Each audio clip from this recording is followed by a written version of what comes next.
Oiê, eu sou a TT e hoje eu vou falar pra vocês como eu me descobri universalista. Não tem como eu falar disso sem falar um pouco da minha história, mas eu vou tentar resumir pra vocês. Eu era aquela criança bem sensível, com a mediunidade bem aflorada, que via, escutava, sentia.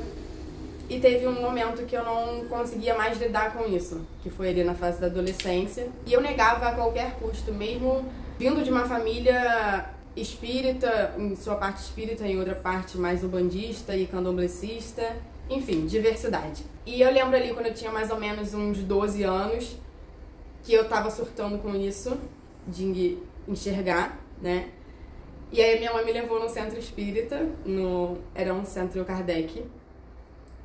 E ela já sabia o que a pessoa ia falar pra mim, mas vocês sabem que santo de casa não faz milagre, então eu tinha que escutar de outra pessoa o que eu precisava ouvir. Aí eu tinha uma consulta com uma pessoa lá do centro espírita, kardecista. Eu lembro da cara dele até hoje, nossa, que ódio que eu tive no momento. Era o senhor já, e aí eu falava pra ele que eu não queria mais ver, não queria trabalhar minha espiritualidade, não queria nada daquilo. E eu queria saber a receita pra parar de ter mediunidade. Era isso que eu queria. Aí ele virou bem pra mim e falou: não vai dar. Aí eu fiquei... Aí que quando fala que não vai dar... Fala com o adolescente que não vai dar. Aquilo foi me consumindo. Eu falei, tem que dar. Como assim não vai dar? Realmente, não deu. Mas eu convivi ali minha adolescência toda com isso, até uns 18 anos mais ou menos, sabendo que eu deveria trabalhar minha espiritualidade, mas ao mesmo tempo evitando a qualquer custo. Aí mais ou menos de 19 anos até 21, eu tive muitos altos e baixos e eu achava que a vida era aquilo mesmo, né? Você tá muito bem, aí do nada você tá muito mal. Não, eu não tenho nenhum diagnóstico de problemas psicológicos. Fiz terapia, fiz várias coisas e mesmo assim eu sabia que o meu caminho era na espiritualidade. Até que eu tomei uma rasteira que na época eu considerava grande. Foi assim bem, não posso abrir aqui pra vocês, mas foi uma coisa bem tensa. Hoje em dia eu olho e fico, palhaçada, né? Mas assim, na época foi caótico. E aí nessa rasteira que eu tomei, eu decidi que eu ia cuidar da minha espiritualidade. Porque não adianta, minha mãe falou minha adolescência inteira que eu tinha que cuidar da espiritualidade aonde quer que fosse. Só que como adolescente falava, não vou fazer, porque eu não quero e eu não vou fazer. Mas aí chegou o momento que eu decidi fazer por vontade própria, porque é isso, ninguém vai conseguir pegar na sua mão e te levar pra onde você tem que ir. Eu comecei a visitar alguns terreiros de Umbanda, mas ao mesmo tempo eu não queria fazer parte de uma doutrina religiosa, porque eu me identificava com várias questões de espiritualidade e eu não queria ficar presa, muito entre aspas, a uma doutrina. E aí nesse momento que eu tomei uma rasteira um pouco difícil pra mim na época, hoje em dia, mas na época... E aí uma amiga minha que se consultava com o Exu falou, vamos lá, você se consulta e vê o que você pode fazer relacionado à sua espiritualidade, à sua vida, você resolve os seus BO. Aí eu falei, tá bom.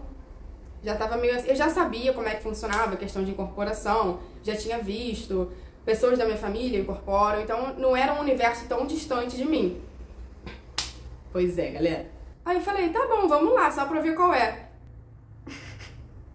Caí no golpe. Mas beleza, eu fui na primeira consulta, me consultei, foi muito bom, acho que eu fiquei, sei lá, quase uma hora, ou talvez uma hora, conversando e recebendo direcionamentos. E foi muito bom pra mim aquilo. Voltei na semana seguinte, me consultei de novo, mesma coisa, me consultei, falei bastante, blá blá blá. Isso foi ser repercutido por uns 2 meses, por aí. Até o momento dele confirmar o que eu já sabia. Que eu tinha uma mediunidade muito aflorada, seria interessante eu trabalhar ela, que eu tinha mediunidade de incorporação, enfim. Isso aí, no fundo, eu já sabia. Esse Exu, ele fala que ele não tem nenhum vínculo religioso. Eu me coloco como universalista. Tem espíritos que não aderem também ao universalismo. Eles simplesmente são sabedorias ancestrais que vão te ajudar, te guiar pro seu propósito. E aí, esse Exu, ele me direcionou pra eu começar o meu desenvolvimento. Ele me deu a opção de desenvolver lá com ele e o meu sacerdote atual, ou procurar alguma casa, enfim, aonde eu quisesse desenvolver. Só que eu já estava tão envolvida, aquilo já tinha mudado tanto a minha vida, que eu falei, gente, não tem como não ser esse o caminho. E eu escolhi desenvolver ali justamente por me considerar universalista e não querer me prender a nenhuma doutrina religiosa. Eu entendo o universalismo como uma forma de trabalhar a sua espiritualidade de acordo com o que a sua espiritualidade pede. Então, um universalista, ele não necessariamente vai ser igual a outro universalista.